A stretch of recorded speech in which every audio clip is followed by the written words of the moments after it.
Une troisième et dernière journée de manifestation prévue aujourd'hui au Togo. Mais déjà des accusations de violence sur les précédentes. Ce sont essentiellement des jeunes qui, sur les réseaux sociaux, appellent à se mobiliser contre le pouvoir de Faure Gnassingbé. Lomé avait par endroits hier des allures de ville morte, circulation réduite, nombreuses boutiques fermées, marchés clairsemés, quelques manifestations tout de même dans des quartiers comme Bé ou Adakpamé, mais des organisations comme la Ligue togolaise des droits de l'homme qui dénoncent donc déjà une gestion brutale de ces mouvements.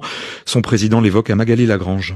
Systématiquement, des gens sont interpellés, pas nécessairement des manifestants. Il suffit que vous vous trouviez au mauvais endroit, au mauvais moment, puis même dans les maisons, on rentre et puis on prend des gens. Nous avons dénombré à l'étape actuelle une cinquantaine de personnes qui sont gardées dans des commissariats et gendarmeries. Et ces personnes ont été violemment interpellées. C'était brutal, il y a beaucoup de blessés.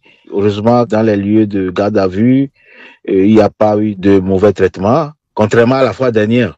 Et le pire, c'est qu'on a mis en branle des groupes de miliciens. C'est des individus qui parfois sont cagoulés, qui sont dans des pick-up, qui sont armés de gourdins et de fusils et qui sèment de la zizanie sur la population. Donc ce phénomène renaît. Malheureusement, la communauté internationale, je ne sais pas à quel moment ils vont appeler nos autorités à la raison, parce que ce qui se passe est grave et donc la population togolaise est en danger. Maître Célestin. La vérité, c'est qu'Emmanuel Macron n'a jamais critiqué le coup d'État constitutionnel de Faure au Togo, ni la répression en cours.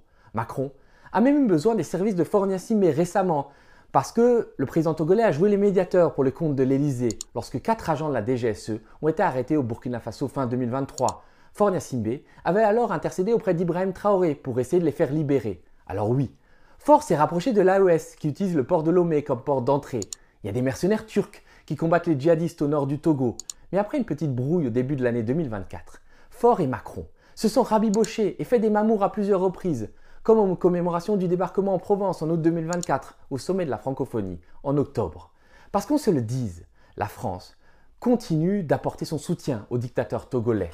D'ailleurs, Macron a accepté d'accréditer le nouvel ambassadeur du Togo à Paris, le colonel Agadazi, qui a pourtant du sang sur les mains ayant participé depuis 30 ans à l'impitoyable machine de mort du régime togolais. L'ambassadeur de France à Lomé, Augustin Favreau, est de son côté un fervent défenseur du régime togolais. Il a même refusé d'accorder pendant plusieurs mois la protection consulaire à la famille franco-togolaise d'un opposant décédé, Bertin Agba, dont plusieurs membres ont été embastillés sur des accusations complètement délirantes de terrorisme islamique, alors que ce sont des chrétiens. Augustin Favreau préfère visiblement les intérêts du régime togolais à ceux de ses compatriotes, puisqu'il a tout fait pour dissimuler mon arrestation par les sbires de Faure à Lomé lorsque je m'y suis rendu en reportage en avril 2024.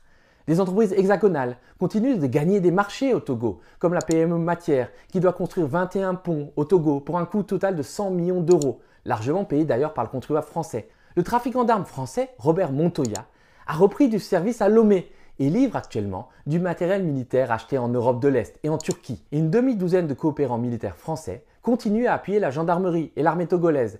Des types comme ce charmant monsieur, souvenez-vous, c'était en 2010. Il faut que tu sois de la presse.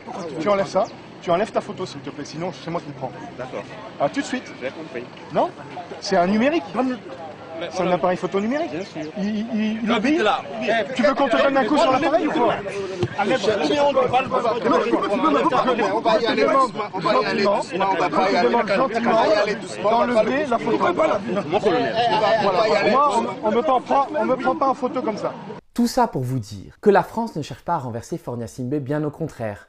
En même temps, les choses ont changé depuis quelques années. Notre pays n'est plus le maître du jeu en Afrique. En aurait-il eu l'envie qu'il ne pourrait plus orchestrer des coups d'État? Sinon, je peux vous dire que ça fait longtemps que les Ibrahim Traoré, les Assimi Goïta ou les Faustin Archange Touadéra auraient fini 6 pieds sous terre. Notre diplomatie, nos services de renseignement, notre armée sont aux fraises. Elles sont contraintes d'assister impuissantes à la déchéance de l'ancienne puissance coloniale qui est devenue une sorte de repoussoir, un croque-mitaine qu'on agite pour effrayer les peuples. Et Faure Gnassingbé l'a bien compris.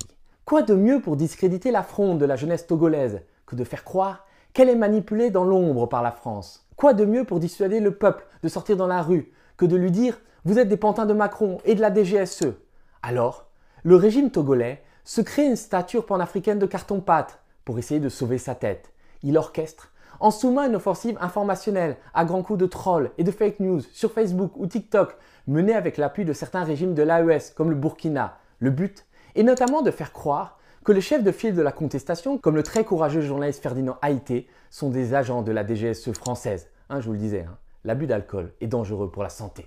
Je sais qu'après cette vidéo, on me traitera d'espion de Paris, comme on l'a fait lors de mon expulsion du Togo en avril 2024. Bon, 3 mois après mon renvoi, les mêmes fermatrolles qui m'avaient traité de barbouze disaient que j'étais tout à coup un grand journaliste, juste parce que j'avais révélé la présence militaire française en Guinée. Faut savoir les gars.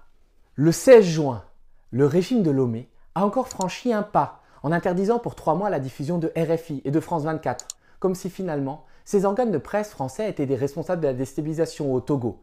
Cette interdiction va évidemment alimenter la petite musique de cette France qui chercherait à mettre fort à la porte. C'est assez savoureux quand on y pense. Lorsqu'on sait qu'au contraire, ces médias publics hexagonaux ont toujours atténué la violence du régime togolais, ont toujours cherché à le protéger.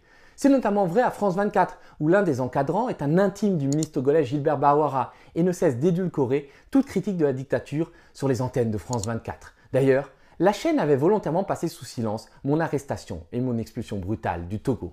Qu'on se le dise, au Togo, la France est comme toujours du mauvais côté de l'histoire. Parce que Macron continue de copiner avec des dictateurs sanguinaires qui pourtant lui font des infidélités et qui sans doute finiront par lui tourner le dos. Ça a été le cas au Tchad l'année dernière et je pense que le Togo suivra, peut-être en rejoignant l'AES.